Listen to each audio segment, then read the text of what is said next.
नमस्कार। आप सभी का स्वागत है हमारे YouTube चैनल पवित्र व्रत कथाओं में।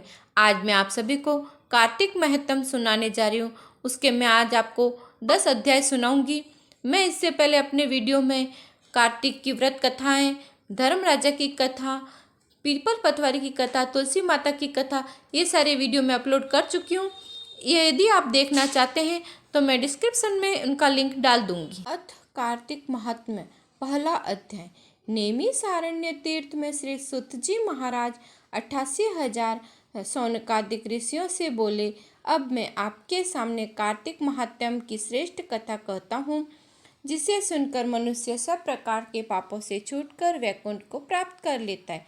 सुत जी ने कहा, श्री कृष्ण की आज्ञा लेकर नारद जी के चले जाने पर सत्यभामा प्रसन्न होकर श्री कृष्ण से बोली, हे नाथ, मेरा जीवन सफल हो गया। मेरे माता पिता भी धन्य हैं, जो आपके 16,000 रानियों में से मैं अत्यधिक प्यारी हुई। मैंने वह कल्प वृक्ष आदि आपके साथ नारद जी को विधि पूर्वक दान में दे दिया, परंतु वही कल्प वृक्ष मेरे आंगन में सदा लहराया करता है, जिसकी बात को मृत्यु लोक में कोई भी स्त्री नहीं जानती। हे स्वामी, अब मैं आपसे पूछना चाहती हूँ, सो विस्तार पूर्वक मुझसे कहिए, जिसे सुनकर मैं अपने हित कार्य करूँ, जिसके करने से कल्प पर्यंत भी आप मुझसे विमुख न हो।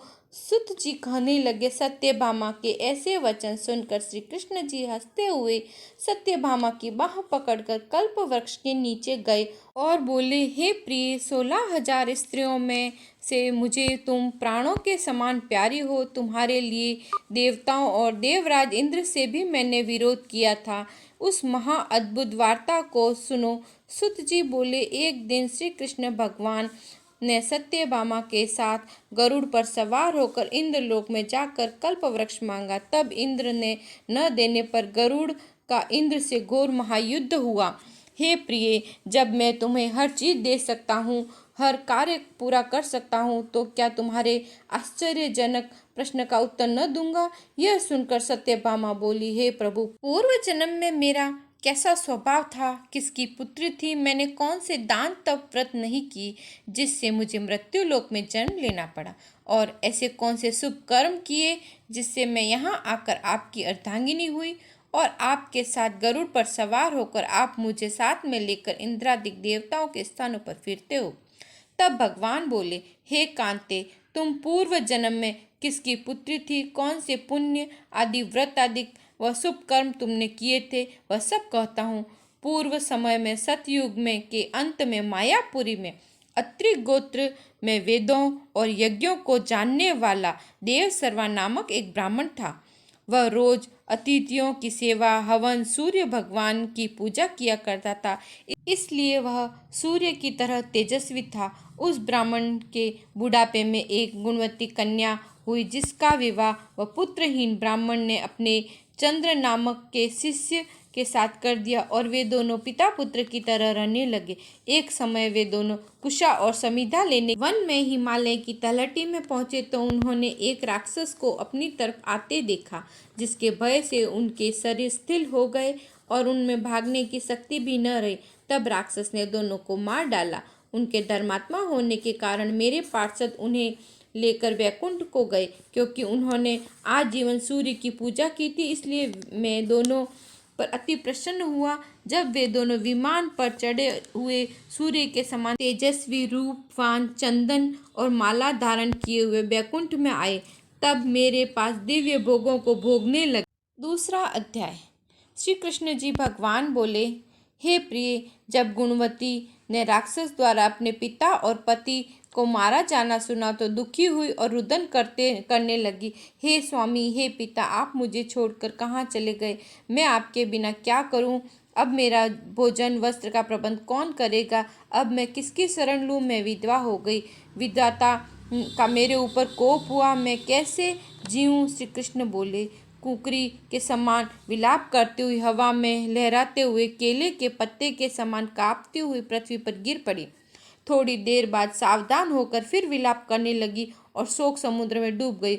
उस गुणवती ने घर की सब वस्तुएं बेचकर यथाविधि से अपने पति की परलौकिक क्रिया की और उसी नगरी में भगवान विष्णु की भक्ति में तत्पर होकर इंद्रियों को वश में कर शांति से रहने लगी और मरण तक एकादशी और कार्तिक मास व्रत आदि करते रही। हे प्रिय, यह दोनों व्रत मुझे अत्यंत प्यारे हैं, जिसके कारण में भोग और मोक्ष की प्राप्ति होती है, पुत्र और संपत्ति मिलती है। कार्तिक की तुला राशि पर सूर्य निकलने पर महापापी जो भी प्रातः का स्नान करते हैं वे भी मुक्ति को प्राप्त होते हैं। जो मनुष्य स्नान, जागरण, दीपदान और तुलसी का पालन करते हैं वे विष्णु के रूप हैं। विष्णु भगवान के मंदिर में झाड़ू लगाना, साकियाँ काटना, विष्णु भगवान की पूजा आदि करना जो मनुष्य करते हैं वह जीवन मुक्त होते हैं। इस प्रकार वह गुणवती हरेक वर्ष कार्तिक व्रत और विष्णु भगवान की नित्य ही पूजा करती रही।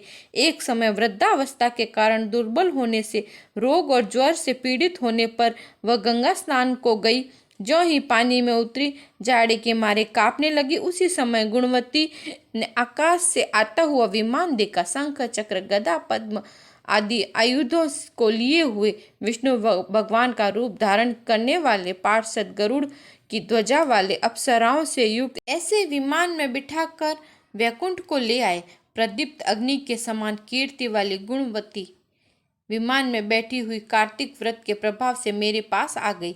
जब ब्रह्मादि देवताओं की प्रार्थना से मैं पृथ्वी पर आया तब वे गण भी मेरे साथ आए।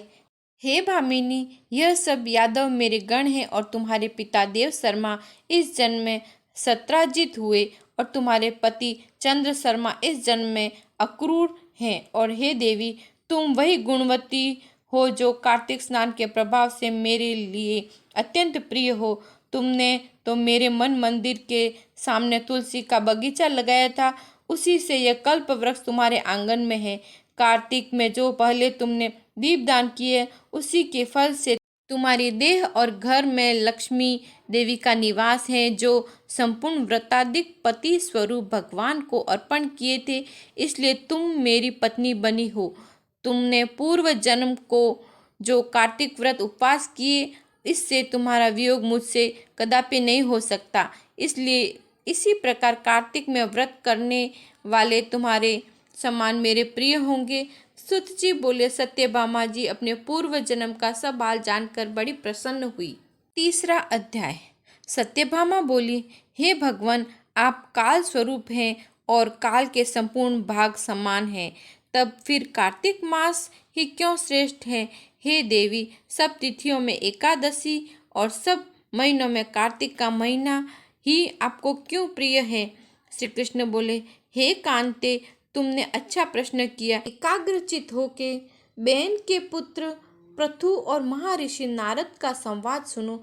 जिससे पहले पृथु ने नारद से पूछा, तब नारद जी ने कार्तिक मास की श्रेष्ठता कही। नारद जी बोले, पहले सागर का पुत्र शंख नामक राक्षस त्रिलोकी के मंथन में समर्थन हुआ।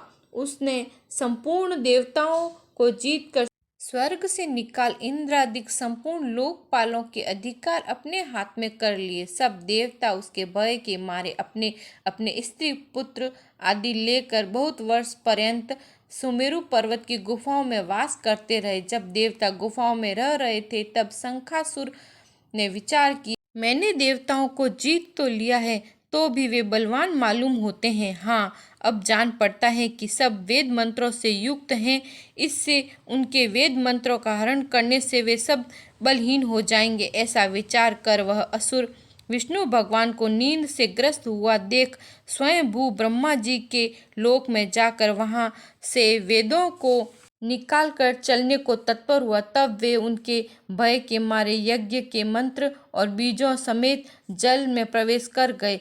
तब तो वह शंखासुर भी उन्हें ढूंढता हुआ समुद्र के भीतर विचरने लगा, परंतु वे वेद एक स्थान पर कहीं भी प्राप्त न हुए। पीछे से ब्रह्मा जी सब देवताओं को संग में लिए पूजा की सब सामग्री इकट्ठी कर वैकुंठ में भगवान विष्णु की शरण में गए। वहां उनके जागने के निमित्त सब देवता गाने बजाने लगे और गंध धूप बार बार देने लगे। उनकी भक्ति से संतुष्ट होकर भगवान ने नेत्र खोले। तब सब देवताओं ने विष्णु भगवान के दर्शन किए और षोडशार पूजा से दंडवत पृथ्वी पर गिर पड़े। तब तो माधव भगवान उनसे कहने लगे, हे देवगण, मैं तुम्हें भजन कीर्तन आदि कार्यों से प्रसन्न हूँ। मैं आप लोगों की मनोकामना पूर्ण करूंगा। अश्विन शुक्ल पक्ष की एकादशी से देव उठने एकादशी तक प्रहर भर रात्रि रहे, तब से जो मनुष्य तुम्हारी तरफ भजन कीर्तन करेंगे वे मुझे प्रसन्न कर मुझे प्राप्त होंगे। शंखासुर जिन वेदों को हर लाया है वे सब जल में स्थित हैं। उन्हें मैं शंखासुर को मार कर लाऊंगा। अब से बीज मंत्र समेत सब वेद प्रतिवर्ष कार्तिक के महीने में सदा जल में निवास करेंगे। मत्स्य रूप धारण कर मैं जल में जाता हूँ। तुम संपूर्ण मुनियों को लेकर संग आओ। इस लोक में जो मनुष्य प्रातः काल स्नान करते हैं वे निश्चय अक्षय स्नान के फल को प्राप्त होते हैं। जो कार्तिक में सदा व्रत करते हैं उनको हे इंद्र तुम मेरे लोक में पहुंचा दिया करो। हे यम तुम सदा उनके विघ्नों से रक्षा करते रहो। हे वरुण तुम उनको पुत्र पौत्र आदि देते रहो। हे कुबेर तुम उनको धन धान्य में वृद्धि करते रहो, जिससे वह मेरा रूप धारण कर साक्षात जीवन मुक्त हो जाए। और हे देवताओं, जो जन्म से मरण तक उन बातों को धारण करते हैं वे तुम्हारे द्वारा भी पूज्य हैं। जैसे तुमने मुझे एकादशी को जगाया है, इसीलिए यह तिथि सदा मनाने योग्य है। चौथा अध्याय। नारद जी बोले, ऐसा कहकर विष्णु भगवान मछली रूप धारण कर कश्यप की अंजलि में प्राप्त हुए। उस मछली पर दया करके मुनि ने उसको कमंडल में डाल दिया। जब वह उसमें न समाई तब कुएं में डाला, कुएं से तालाब में और तालाब से समुद्र में डाली गई। तब मत्स्य रूप धारण कर भगवान ने शंखासुर को मारते हुए और अपने हाथों में दबाकर चंद्री वन को गए और वहां पर सब ऋषियों को बुलाकर भगवान बोले, जल के भीतर वेद निमग्न हो गए हैं, तुम उन्हें ढूंढकर शीघ्रता पूर्वक जल में से निकालकर रहस्य समेत ले आओ। तब तक मैं सब देवताओं के साथ प्रयाग में निवास करूंगा। नारद जी बोले, तब तपोबली सब मुनियों ने बीज मंत्र और यज्ञ मंत्रों सहित वेदों का उद्धार किया। उन ऋषियों में से जिसने जो निकाला वह भाग उसी ऋषि के नाम से प्रसिद्ध हुआ। पीछे सब मुनि मिलकर प्रयागराज को गए और प्राप्त वेद ब्रह्मा सहित विष्णु भगवान को अर्पित किए। संपूर्ण वेदों को पाकर ब्रह्मा जी ने प्रसन्नता से देव और ऋषियों सहित अश्वमेध यज्ञ किया। यज्ञ के अंत में देवता गंधर्व गुह पृथ्वी पर दंडवत प्रणाम कर प्रार्थना करने लगे। देवता बोले, हे देवादिदेव, हमारी विनती सुनो, हमारी प्रसन्नता का स्थान है, तुम इस वरदान दो। हे रमापते, इन ब्रह्मा जी ने इस स्थान को में नष्ट हुए वेद फिर पाए हैं और हमने यज्ञ का भाग प्राप्त किया है, इसलिए आपके प्रसाद में यह स्थान पृथ्वी में अत्यंत श्रेष्ठ हो और पुण्य देने वाला हो। यह महीना भी ब्रह्म हत्या से दूर अक्षय फल देने वाला हो। भगवान विष्णु बोले, हे देवताओं, जो बात तुमने कही है वह मुझे भी अभिष्ट है। ऐसा ही होगा। यह ब्रह्मक्षेम नाम से सबको सुलभ होगा। सूर्यवंशी राजा भागीरथ यहाँ गंगा जी को लेकर आएंगे और इस जगह पर सूर्य की पुत्री यमुना जी का संगम होगा। जो पुरुष अपने पितृस्त्रों का श्राद्ध करेंगे उनके पितृगण मेरे स्वरूप को धारण करेंगे। मकर संक्रांति माघ मास में प्रातःकाल स्नान करने से उनके दर्शन मात्र से संपूर्ण पाप नष्ट हो जाएंगे और जैसे सूर्य से अंधेरे का नाश हो जाता है। और मैं सालोक्य, सामीप्य और सारूप्य इन तीनों प्रकार की मुक्ति क्रम से देता हूँ। हे मुनिवर, मैं सर्वज्ञ रूप से बद्रीवन में सदैव निवास करता हूँ। जो फल और स्थान 100 वर्ष से मिलता है वह एक दिन में ही प्राप्त हो जाएगा। उस स्थान के दर्शन करने वाले मनुष्य जीवन मुक्त हो जाते हैं। सुत जी बोले, विष्णु भगवान देवताओं से ऐसा कहकर ब्रह्मा जी सहित वहीं अंतर्ध्यान हो गए। इंद्रादिक देवता भी अंशों से यहाँ रहकर अंतर्ध्यान हो गए। जो मनुष्य शुद्ध चित्त से इस पवित्र कथा को सुनते हैं उनको प्रयागराज और बद्रीवन में जाने का फल मिलता है। पांचवा अध्याय। पृथु बोले, हे मुनि, तुमने कार्तिक मास का महाफल वर्णन किया, अब महीनों के स्नान की विधि और नियम कहिए। नारद जी बोले, हे राजन, तुम विष्णु के अंश से उत्पन्न हुए हो, तुमसे कोई बात छिपी नहीं है। तथापि मैं नियम का वर्णन करता हूँ। अश्विन मास की शुक्ल पक्ष की एकादशी से सावधान होकर कार्तिक के व्रतों को प्रारंभ करें।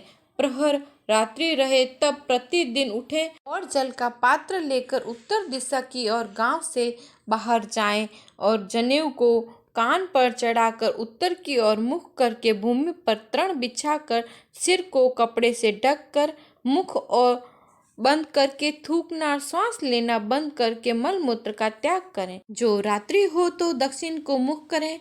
जो मल मूत्र द्वारा शरीर की शुद्धि और जो मुख शुद्ध नहीं करते उनके मंत्र फलदायक नहीं होते, इसलिए दातुन करना उचित है।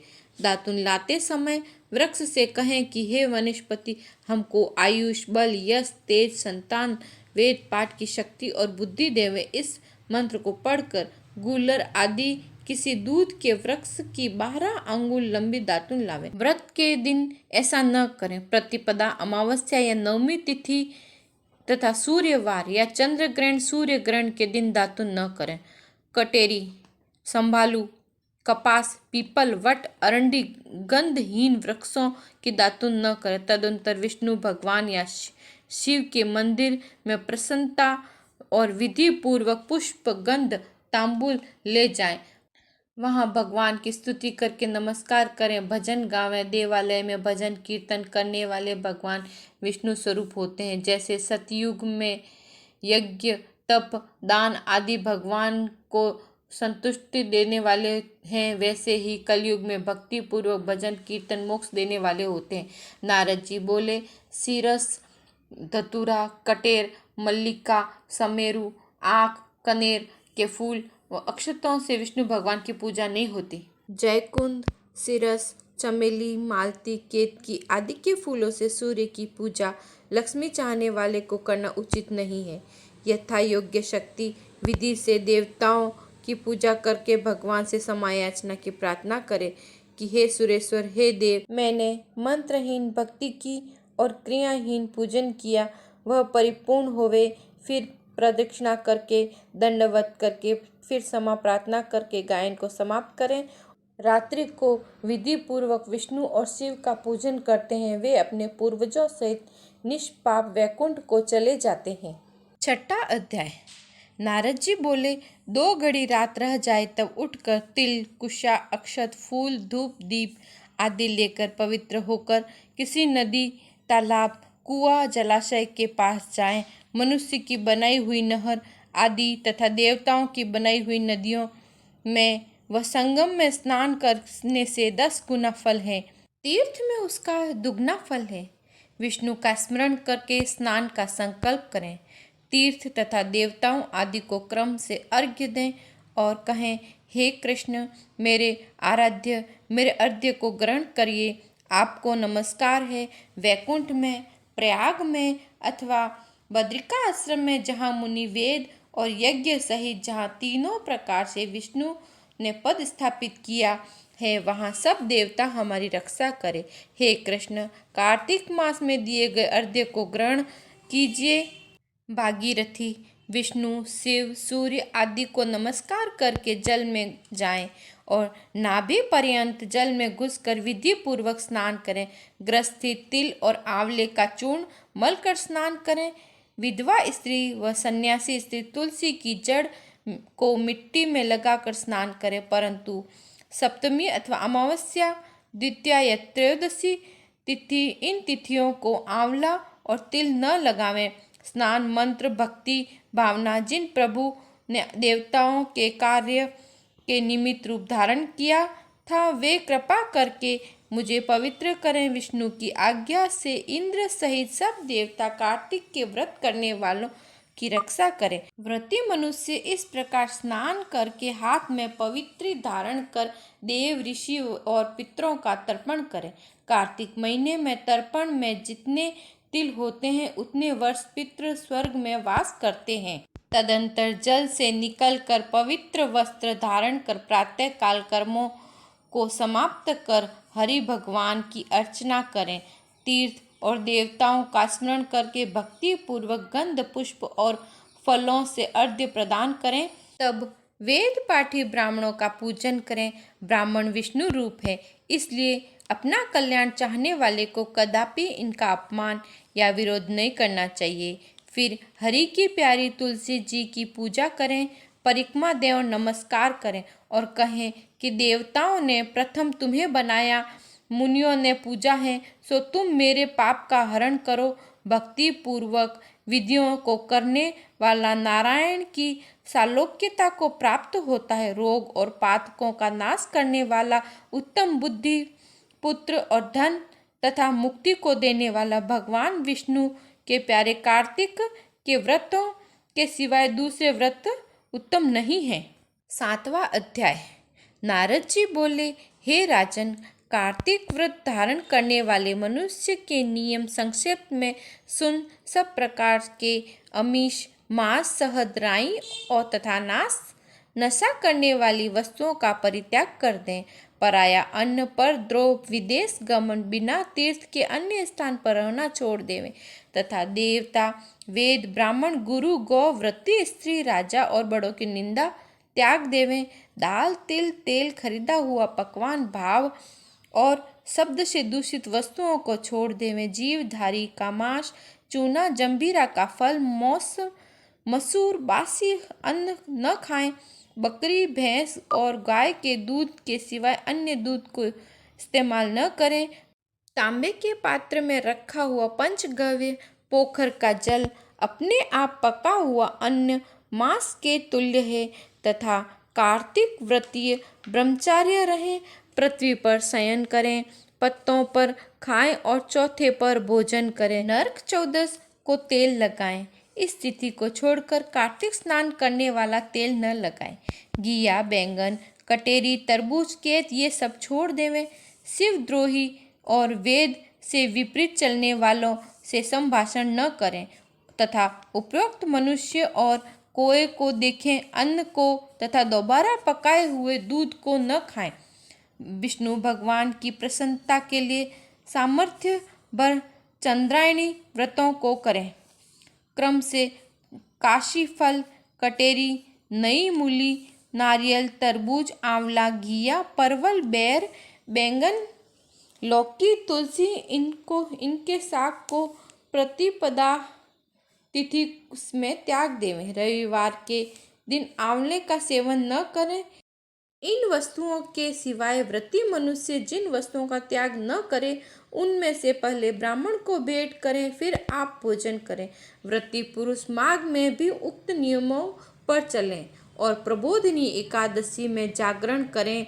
यथोरीति से कार्तिक के व्रत करने वालों को देखकर यम के दूत भाग जाते हैं, जैसे सिंह के डर से हाथी। विष्णु के व्रत करने वाला मनुष्य जहाँ पर आदर पूर्वक रहता है, वहाँ भूत पिशाच आदि नहीं रहते। यथा रीति से कार्तिक व्रतीय पुण्यों को मुख वाला ब्रह्मा भी कहने में असमर्थ है।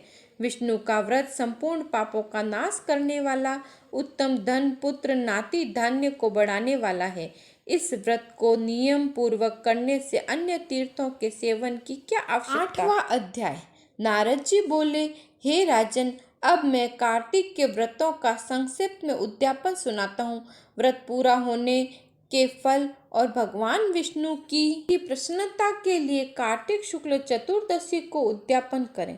तुलसी के ऊपर 4 द्वारों का मंडप बनाएं, तोरण बनाकर बंदरवार बांधकर फूल और चमर से सजाएं और चारों द्वारों पर मिट्टी के बने हुए पुण्यशील, सुशील, जय और विजय द्वारपालों का पूजन करें तथा तुलसी के पास 4 रंगों से सुशोभित सर्वतोभद्र चक्र बनावें। इसके ऊपर पंचरत्न और नारियल रखकर एक सुंदर कलश स्थापित करें। फिर वहां शंख, चक्र, गदाधारी, पीतांबर से युक्त लक्ष्मी सहित भगवान विष्णु की स्थापना करें व पूजन करें। व्रती पुरुष मंडप में इंद्रादिक को भी पूजें। द्वादशी को भगवान उठे, त्रयोदशी को देवताओं ने उनके दर्शन किए और चतुर्दशी को पूजन करें। उसी दिन शांत और सावधानी से उपवास करें। गुरु की आज्ञा प्राप्त करके भगवान कृष्ण का स्वर्णमय प्रतिमा का पूजन कर षोडशोपचार से करें और यह विधि भोग अर्पण करें, रात्रि में जागरण कर भजन कीर्तन करते रहें, प्रातःकाल उठकर नित्य नियम से निवृत्त होकर ने के पश्चात हवन करें, ब्राह्मणों को भोजन करावें, धन का लोभ छोड़कर यथाशक्ति दक्षिणा देवें, उपवास कर ऐसा वैकुंठ को पाएं। इस वैकुंठ चतुर्दशी का महत्व देवता और शेष जी 100 वर्षों में भी नहीं कह सकते। जो भगवान चक्रपाणि के जागरण में भक्ति पूर्वक आंगन में गायन कर नृत्य करते हैं, उनको सहस्त्र गौ के दान का फल मिलता है। उसी दिन विष्णु मत्स्य रूप थे, अतः उनका प्रसन्नता करने के लिए इस तिथि में ब्राह्मणों को खीर और अन्न का भोजन करावें। अतोदेव मंत्र से तिल और खीर का हवन करें, तत्पश्चात यथाशक्ति दक्षिणा देवें और फिर नमस्कार करें, जिसके करने से यश फल मिलता है। फिर विधि पूर्वक कपिला गौ का पूजन करें। उपदेश करने वाले गुरु को सपत्नी वस्त्र आभूषण सुसज्जित कर समापन करावें। प्रार्थना मंत्र से आपकी प्रसन्नता में मेरा 7 जन्म का पाप नष्ट हो जावे और मेरे मनोरथ सफल हो जावे, मरणोपरांत में मुझे विष्णु लोक की प्राप्ति होवे, ऐसा उन ब्राह्मणों से सम्मान याचना करके और उन्हें प्रसन्न कर पूजा की सामग्री गौ समेत गुरु को निवेदित करें। फिर अपने बांधवों सहित स्वयं भोजन करें। कार्तिक और माघ की यही विधि कही गई है। ऐसा सामक्य रीति से कार्तिक का व्रत करने वाला संपूर्ण कामनाओं से युक्त विष्णु भगवान के समीप चला जाता है। 9वां अध्याय।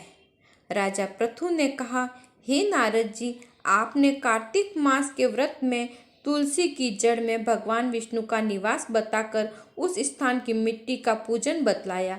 अब मैं भी श्री तुलसी जी का महत्व को सुनना चाहता हूँ। तुलसी जी कहाँ और कैसे उत्पन्न हुई, ये सब मुझे बताने की कृपा करें।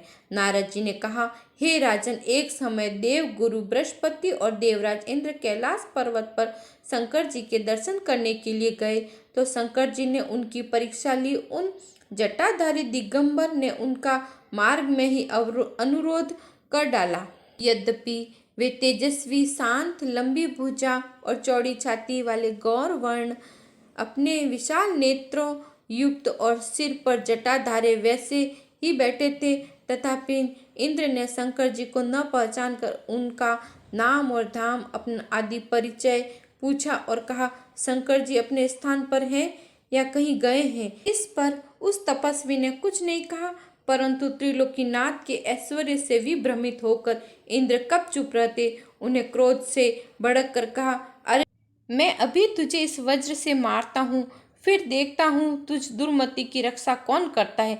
ज्यों ही दिगंबर को मारने के लिए हाथ उठाया, वज्र लिया, त्यों ही भगवान शंकर ने वज्र सहित उनका हाथ स्तंभित कर दिया और विकराल नेत्रों से ज्यों ही उसने उनकी ओर देखा, ऐसा विदित हुआ मानो दिगंबर प्रज्वलित हो उठा हो और तेज से जल जाएगा। भुजाएं स्तंभित होने से इंद्र को क्रोध और दुख का अंत न रहा, परंतु ज्यों ही बृहस्पति जी ने उनको प्रज्वलित देखा, त्यों ही उनकी बुद्धि में भगवान शंकर जानकर प्रणाम किया और इंद्र को भी उनकी चरणों में गिर कर फिर प्रणाम करने लगे। हे दीनानाथ, आप अपना क्रोध रोक कर इंद्र का अपराध क्षमा कीजिए। बृहस्पति जी के वचन सुनकर महेश्वर गंभीर वाणी से बोले, मैं अपने नेत्रों से निकले क्रोध को कैसे रोकूं। तब बृहस्पति जी ने कहा, हे भगवान, भक्तों पर तो दया करनी चाहिए, अतः अपना भक्त वत्सल्य नाम सार्थक कीजिए और इस तेज को शांत कर इंद्र का उद्धार कीजिए। तब भगवान शंकर ने कहा, मैं तुम्हारी स्तुति से प्रसन्न हूँ, जो तुमने इंद्र को जीवन दान दिलाया। अब मैं तुम्हें अपने वरदान द्वारा जीवन में नाम विख्यात करता हूँ। मेरे नेत्र की अग्नि अब इंद्र को पीड़ा नहीं देगी। ऐसा कहकर भगवान शंकर ने अपने माथे से निकले हुए तेज को लेकर क्षीर सागर में डाल दिया। फिर लीलाधारी भगवान अंतर्ध्यान हो गए। इंद्र और बृहस्पति दोनों भय से मुक्त होकर परम सुखी हुए। इस प्रकार जिसको जानने की इच्छा थी, उन्हें जानकर इंद्र और बृहस्पति अपने अपने स्थान को चले गए। 10वां अध्याय। राजा पृथु ने कहा, हे देव ऋषि, आपको नमस्कार है। अब कृपा करके आप कहिए कि जिस समय भगवान शंकर के माथे का तेज क्षीर सागर में डाल दिया गया, उस समय क्या हुआ? नारद जी ने कहा, हे राजन, जब शंकर जी ने तेज क्षीर सागर में डाल दिया तो वह शीघ्र ही बालक होकर गंगा सागर के संगम पर बैठकर संसार को भय देने वाला रुदन करने लगा। उसके रुदन से समस्त संसार व्याकुल हो उठा। लोकपाल के मन में भी व्याकुलता हुई। अधिक कहने से क्या है, चराचर चलायमान हो गए। शंकर सुवन के रुदन से ब्रह्मांड व्याकुल हो गए।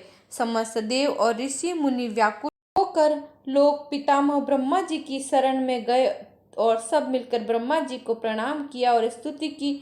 फिर कहा, हे पितामह, यह बड़ा भयंकर समय आया है, इसका नाश कीजिए। देवताओं की यह बात सुनकर ब्रह्मा जी सत्य लोक से उस बालक को देख लिया।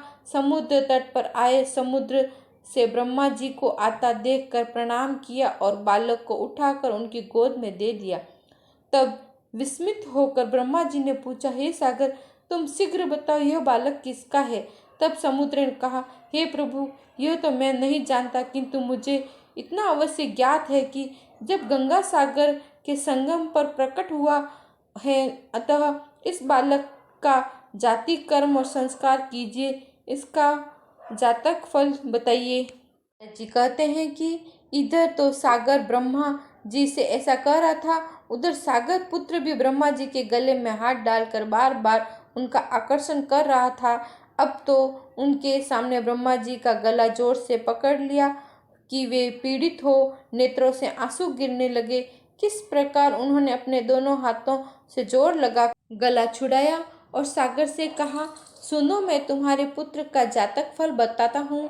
मेरी आंखों से जल निकला है, इसलिए इस कारण इसका नाम जालंधर होगा। यह पैदा होने के साथ ही तरुण हो गया था। इससे यह सब शास्त्रों में पारंगत, महापराक्रमी, महावीर, जवान और रणदुर्गम तथा सभी दैत्यों का पारंगत तथा भगवान विष्णु को जीतने वाला होगा। यह कहीं नहीं हारेगा। यह भगवान शंकर को छोड़कर सब में आश्वस्त होगा। जहाँ से यह उत्पन्न हुआ है फिर वहीं जाएगा। इसकी पत्नी बड़ी पतिव्रता, सौभाग्यशाली, सुंदर, परम मनोहर, मृदुभाषिणी और शील सागर की होगी। नारद जी ने कहा, हे राजन, सागर से ऐसा कहकर ब्रह्मा जी ने शुक्राचार्य को बुलाकर बालक का राज्य अभिषेक कराया। फिर अंतर्ध्यान हो गए। तब तक बालक को देखकर सागर बहुत प्रसन्न हुआ। कितने ही उपाय से उसका पालन करके उसे बड़ा किया। फिर कालनेम नामक असुर को बुलाकर उसकी पुत्री वृंदा से उसका विवाह करा दिया गया। अब शुक्राचार्य के प्रभाव से वह दैत्यों पर राज करने लगा है। आप सभी को मेरी कथा पसंद आई हो तो प्लीज़ लाइक, शेयर, सब्सक्राइब कीजिए और कमेंट बॉक्स में डालिए कोई नई कथा सुनना चाहते हैं। धन्यवाद। जय श्री कृष्ण।